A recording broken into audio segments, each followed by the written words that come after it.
नमस्कार मित्रांनो, मी स्वाती तोरसेकर एशा पृथ्वीमध्ये तुमचं स्वागत करते. G20च्या बैठकीमध्ये आयमेक नावाचा एक महत्वाचा प्रस्ताव मंजूर झाला आणि या प्रस्तावाद्वारे भारत, अ, अरबस्थानामधले काही देश, इस्रायल, एक त्या पलीकडच्या किनाऱ्याचा इस्रायल आणि मग तिथून पुढे युरोपापर्यंत एक सागरी आणि जमिनीवरचा मार्ग असावा आणि ज्याचा वापर हा वाहतुकीसाठी, मालाच्या वाहतुकीसाठी केला जावा, असा एक प्रस्ताव पुढे मांडण्यात आला आणि त्याला अरबस्थानातल्या देशांनी मंजुरी दिलीच. शिवाय अमेरिकेने सुद्धा आपला पाठिंबा दाखवला आणि त्याच्यासाठी निधी सुद्धा उपलब्ध करून देण्यासाठी अमेरिका तयार झाला. तर हा जो आयमेकचा त्याला कॉरिडॉर म्हटलं गेलं, त्या कॉरिडॉरचा प्रकल्प जो होता त्याचा प्रस्ताव आल्यानंतर तो मंजूर झाला हे बघितल्यानंतर अनेक प्रकारची खळबळ उडाली. त्याच्यामधला पहिला देश होता तो पाकिस्तान होता आणि पाकिस्तान सर्द झाला. ह्याचं कारण भारताने हा प्रस्ताव म्हणजे भारताच्या किनाऱ्यावरून प्रथम अरबस्तानच्या किनाऱ्यापर्यंत, मग तिथून जमिनी मार्गाने एकतर रोड म्हणजे रस्ता आणि ट्रेन दोन्ही मार्ग जोडले जातील. तिथून ते इस्रायलच्या हैफा बंदरापर्यंत माल जाईल आणि मग हैफा बंदरातून तो पुढे युरोपापर्यंत जाताना मध्ये सायप्रस मधल्या एका बंदरामध्ये सुद्धा त्याचा तिथेही एक सेंटर बांधण्याचा एक प्रस्ताव हा सगळा असा होता आणि तिथून मग पुढे युरोपापर्यंत हा माल न्यायचा, अशी सगळी कल्पना त्याच्यामध्ये अंतर्भूत होती. तेव्हा ह्या प्रकल्पाला जोडून ज्या पद्धतीने अरबस्थानातले देश उभे राहिले आणि भारताशी सहयोग करायला तयार झाले, त्याच्यामधून एक अस्वस्थता निर्माण झाली आणि नेहमी असं म्हटलं जात होतं की चीननी जो बेल्ट अँड रोड इनिशिएटिव्ह हा जो प्रकल्प राबवायचा प्रयत्न केलेला होता, त्याला हा आयमॅक कॉरिडॉर म्हणजे एक आव्हान आहे आणि त्यातून चीन बिथरलेला आहे. पाकिस्तान बिथरला होता, सर्द झालेला होता, कारण अरबस्थानामध्ये जे बहुसंख्य मुस्लिम प्रजा असलेले देश आहेत, ते अशा प्रकारे भारतासोबत एक धोरणात्मक दृष्टी अंगीकारतात आणि भारत हा जणू काही आपला सख्य असलेला देश आहे, फ्रेंडली देश आहे, असं मानून एवढा मोठा प्रकल्प जो आहे तो स्वीकारतात, त्याच्यामध्ये सहयोग देण्याचं मान्य करतात. हे बघून पाकिस्तानच्या मनामध्ये पोटात त्यांच्या भीतीचा गोळा उठलेला होता आणि मग असा हा जो आयमॅक कॉरिडॉर आहे, ज्यांनी इतक्या प्रकारे लोकांना अस्वस्थ करून सोडलं, त्या कॉरिडॉरमुळे एकंदरीत अरबस्थानात जे एक वातावरण तयार झालं, त्याला छेद देण्यासाठी म्हणून हमासनी हा हल्ला केला, निर्दय आणि निर्घृण हल्ला केला, असं एक मतप्रतिपादन केलं जात आहे. आणि मग हा आता हल्ला झाल्यामुळे कॉरिडॉरचा जो प्रस्ताव आहे तो मागे पडेल आणि मग त्याचा जो फायदा आहे तो थेट फायदा चीनला पुन्हा एकदा होऊ शकेल, अशी एकंदरीत त्याच्या मागे विचारसरणी दिसते. हा जो मतप्रवाह एक प्रकारे मांडला जातोय, त्याचं थोडंसं विश्लेषण करण्याची गरज आहे आणि म्हणून मी आज हा व्हिडिओ तुमच्या समोर मांडते. मित्रांनो, एशा पृथ्वी हे नवीन चॅनेल आहे. त्या चॅनेलला तुम्ही सबस्क्राईब करा. बेल आयकॉन दाबा म्हणजे तुम्हाला नोटिफिकेशन येईल. ह्या चॅनेलवरचे जे व्हिडिओ तुम्हाला आवडतात, त्याची लिंक तुम्ही तुमच्या मित्रपरिचितांपर्यंत पाठवा आणि ह्या व्हिडिओला लाईक मात्र जरूर करा. कारण तुम्ही लाईक केलात तर तो आणखी प्रेक्षकांपर्यंत स्वतः YouTubeच पाठवत असते. तर हा जो आयमॅक प्रकल्प आहे, त्याच्या संदर्भाने राजकारण काय झालंय त्याचा मुळात विचार करू आपण. लोकांनी हे असं मला वाटतं की गृहीत धरलेलं आहे की आयमॅक हा जो प्रकल्प आहे त्याची, असं म्हटलं जातं की अजून तो आराखड्याच्या रूपात सुद्धा पूर्णपणे अवतरलेला नाहीये. एकंदरीतच ही एक कागदावरची कल्पना आहे आणि ती विकसित करताना मुळात एक सजग असा प्लॅन तयार करायचा, आराखडा तयार करायचा. तर त्याच्यासाठी सुद्धा खूप मोठे प्रयास लागणार आहेत आणि खरं म्हणजे वेळ लागणार आहे. त्याच्या पुढे ते बांधून होईल, त्याच्यासाठी पैसा उपलब्ध होईल आणि तो कार्यरत होईल या सगळ्यासाठी काही अवधी जावा लागणार आहे. आणि मग असं असताना जे लोक सांगतायत, की हा जो हल्ला झाला हमासचा, त्याचं लक्ष आयमॅक कॉरिडॉर होतं, हे मला थोडंसं अतिरंजित वाटतं. आणि त्याचं कारण मी आता तुम्हाला विशद करून सांगेन. जो प्रकल्प मुळात अस्तित्वातच आलेला नाही, तो केवळ प्रस्तावित अशा परिस्थितीमध्ये आहे. त्याला शह देण्यासाठी एवढं मोठं राजकारण केलं जाईल, अशी शक्यता दिसत नाहीये. आयमॅक कॉरिडॉरमुळे कॉरिडॉर खरोखरच महत्वाचा आहे का? हाही दुसरा प्रश्न आहे. आज जर का हा कॉरिडॉर अस्तित्वात नाहीये, तरी सुद्धा मालाची वाहतूक तर होते आहे. मालाची वाहतूक काही थांबलेली नाहीये. त्यामुळे ज्या व्यवस्थेला एक पर्याय तुम्ही उभा करताय, कुठचाही नवा प्रकल्प तयार करत नाहीयेत, की ज्या भारतापासून युरोपापर्यंत माल न्यायचा, तो मार्गच अस्तित्वात नाही आणि म्हणून हा कॉरिडॉर महत्वाचा आहे, अशातला भाग नाहीये. हा एक पर्याय तुम्ही पुढे टाकलेला होता. आणि मग त्याच्यासाठी तो कॉरिडॉर यशस्वी होतो का नाही, असे अनेक प्रकारचे प्रस्ताव मित्रांनो मांडले जात असतात आणि ते यशस्वी होतातच असं नाहीये. आपण बघितलं की गदर बंदरापासून बलुचिस्तान मधल्या गदर बंदरापासून माल आपल्याला थेट चीनपर्यंत नेता यावा म्हणून चीननी एक मोठा प्रकल्प पाकिस्तान पुढे मांडलेला होता. त्याचाच सिपेक हा एक भाग होता. आणि मग त्या सिपेक प्रकल्पाचं काय झालं नेमकं ते आपण बघतो आहोत. गदर बंदर सुद्धा काही प्रमाणात विकसित झालं. तो प्रकल्प पूर्णत्वाला जाऊ शकला नाही.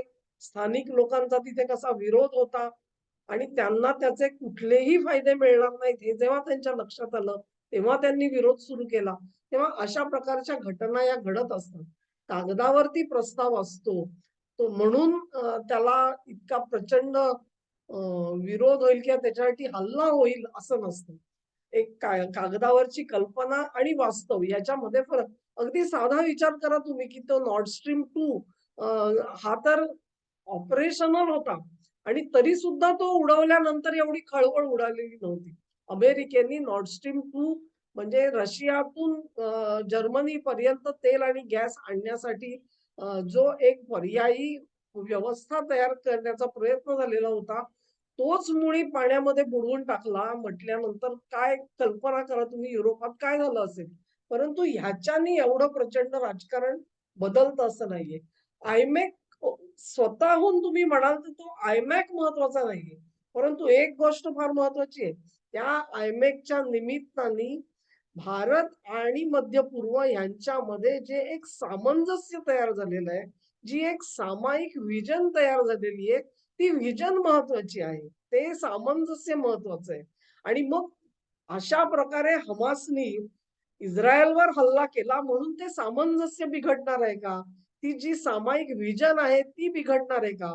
तर ती बिघडणार नाहीये. मग ते जर का बिघडणार नसेल, तर कॉरिडॉरचा त्याला म्हणतात प्रस्ताव उधळून लावण्यासाठी हा हल्ला केला असं म्हणणं, हे तुम्हाला कितपत संयुक्तिक वाटतं? कल्पना करा तुम्ही, की दृष्टी सामायिक असेल, धोरण सामायिक असेल आणि सामंजस्य असेल, तर असे 10 प्रकल्प प्रस्तावित होऊ शकतात आणि ते प्रत्यक्षात सुद्धा आणता येतात. अशा हल्ल्यांमुळे या प्रकल्पांना धक्का लागेल असं नाहीये. मूळ प्रश्न कुठे आहे लक्षात घ्या तुम्ही, की सर्व अरब जगतामध्ये एक आज जागृती आलेली आहे आणि ती जागृती कसली आहे, की बायोफ्युएल्सचं जे प्राबल्य आहे, ते येत्या 15 ते 20 वर्षामध्ये पूर्णपणे शून्यावरती येऊ शकतं. आणि मग अशा तऱ्हेने ज्यावेळेला संपूर्ण अरबस्थानामधला प्रत्येक देश जो आहे, तो तेलाच्या उत्पादनावरती अवलंबून आहे. तेच त्याचं सर्वात मोठं उत्पन्न आहे. हे उत्पन्न जर का 15 ते 20 वर्षात थांबणार आहे, असं त्यांना जिथे डोळ्यासमोर दिसतंय, तिथे ते नवनवीन मार्ग उत्पन्नाचे तयार करण्याचा प्रयत्न करतायत. त्यामुळे आज तेलातून पैसा मिळतोय, उद्या मिळणार नाहीये. तो मिळवण्यासाठी आपल्याला कारखानदारी डेव्हलप करायला पाहिजे. वेगवेगळे कारखाने इथे यायला पाहिजेत, इंडस्ट्रीज यायला पाहिजेत. वेगळ्या प्रकारची कामं आपल्या लोकांना करता आली पाहिजेत. त्याच्यासाठी त्यांच्याकडे स्किल सेट पाहिजे. हे सगळे प्रश्न अरबस्थानच्या राज्यकर्त्यांच्या समोर आहेत मित्रांनो. आणि मग हे जे प्रश्न आहेत त्याच्यासाठी ते सोडवण्यासाठी भारताने हा प्रस्ताव मांडलेला आहे.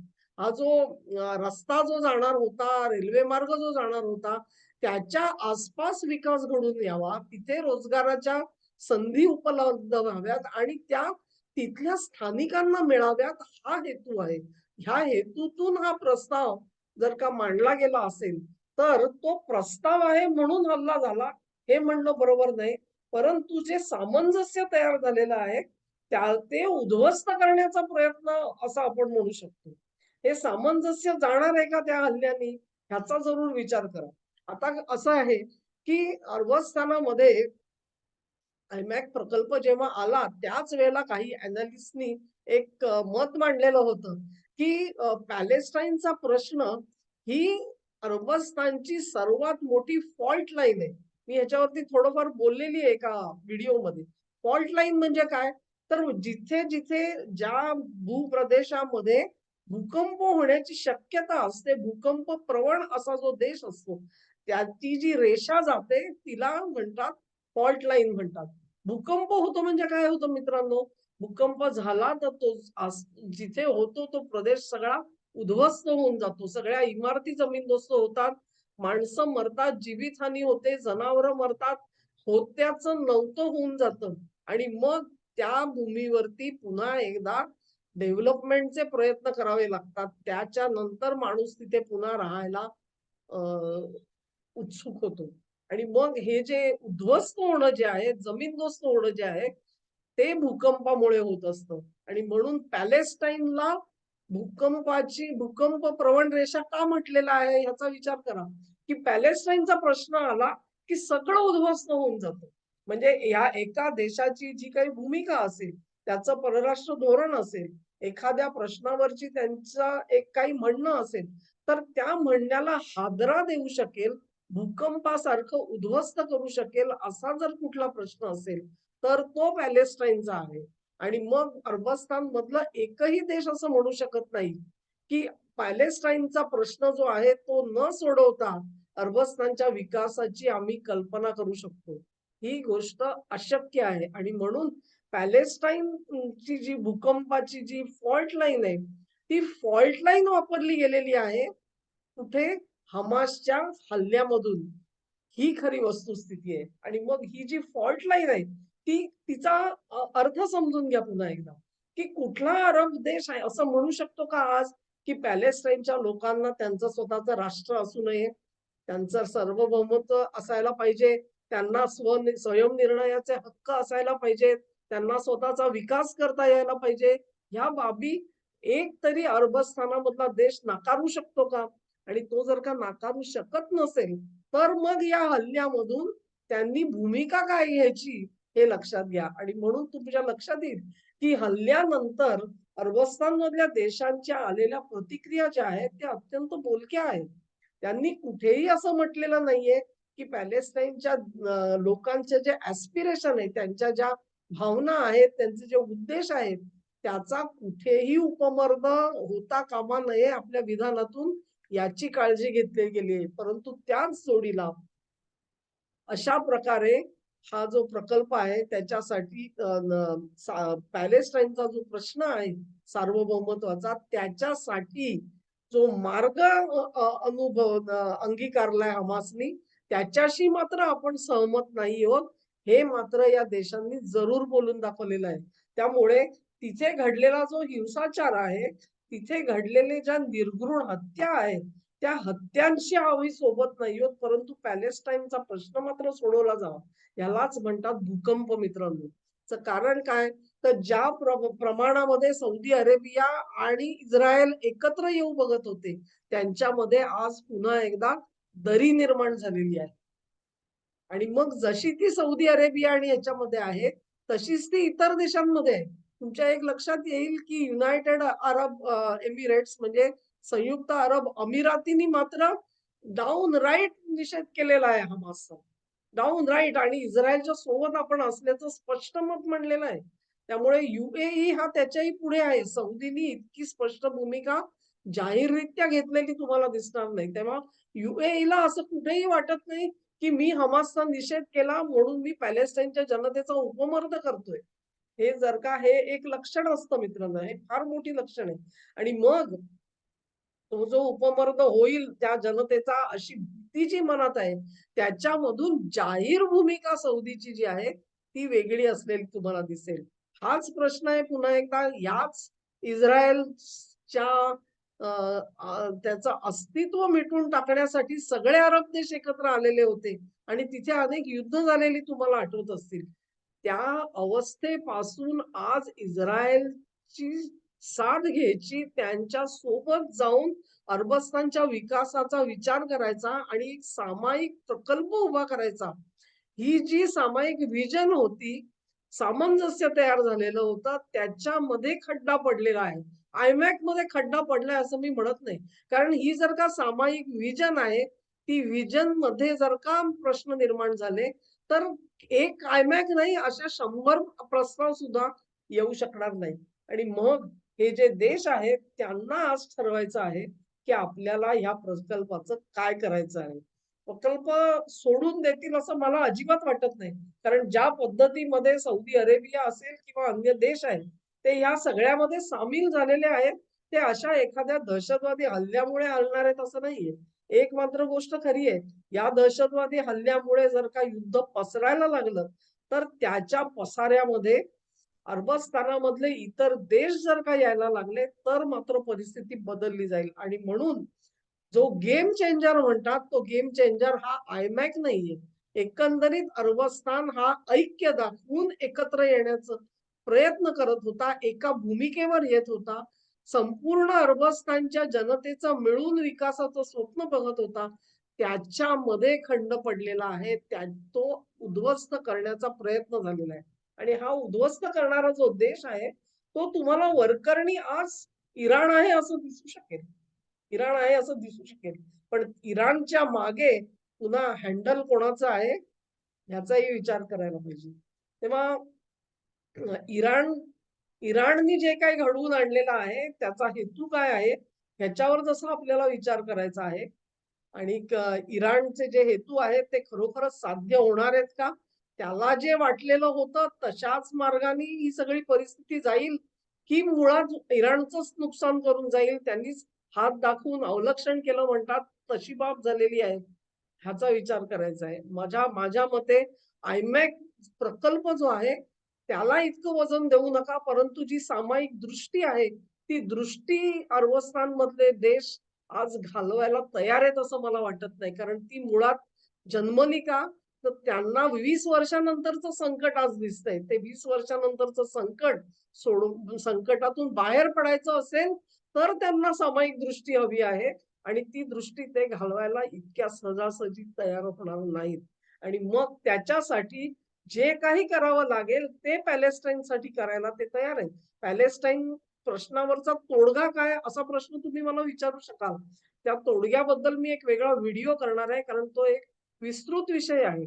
आजच्या घडीला काय सुचवलं जातंय आणि एकंदरीतच मोठ्या प्रमाणावरती आजपर्यंत गेल्या 60-70 वर्षात काय सुचवलं गेलं, या सगळ्याचा धांडोळा घ्यायला लागेल आपल्याला त्या प्रश्नाचं उत्तर देण्यासाठी. परंतु तत्पूर्वी मी इतकं निश्चित सांगू शकते, की आयमॅक प्रकल्पासाठी तो उधळून लावण्यासाठी म्हणून हा हल्ला झाला.